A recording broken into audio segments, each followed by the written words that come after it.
Ik ben er weer klaar voor. Ik ga dit jaar weer meedoen met de Vierdaagse. Gisteren ben ik naar Nijmegen gefietst. Ik heb mijn polsbandje opgehaald om de 30 kilometer gaan te lopen. Ik ben blij dat ik weer mee kan doen. Vorig jaar lukte dat niet, omdat ik wat lichamelijke problemen had. Maar dit jaar hoop ik dat ik weer goed mee kan gaan doen met de Vierdaagse. Ik heb voor gisteren wat filmpjes gemaakt van de inschrijven en wat dingen die ik gezien heb. Vandaag ben ik naar Hummersoord geweest, op bezoek geweest. Ik heb daar ook wat filmpjes gemaakt.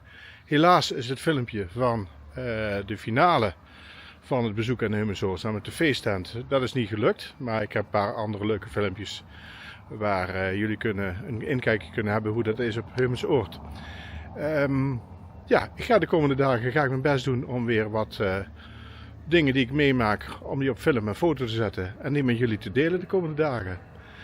Ik hoop dat ik weer net zoveel plezier ga beleven aan de Vierdaagse als ik dat de voorgaande jaren heb.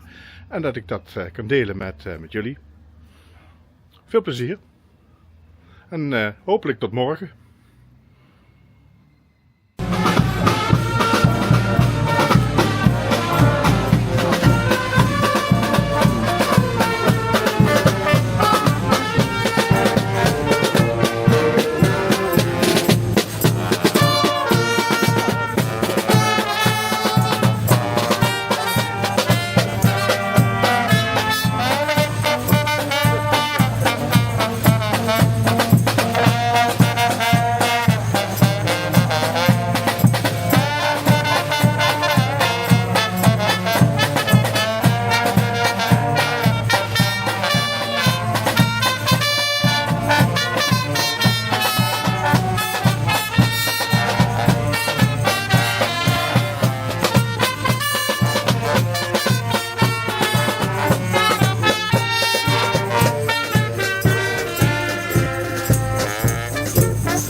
Wintertijd, hè?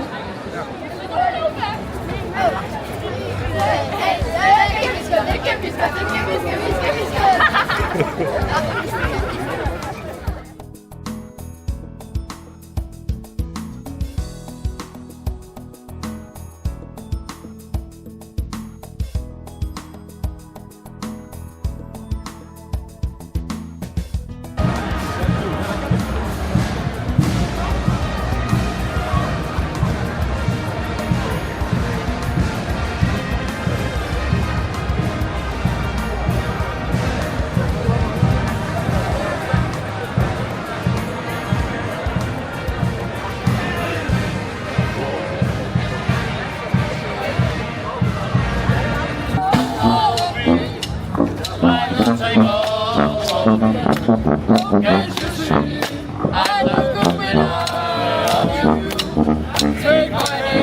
maar toch wat een leuk gewerkt.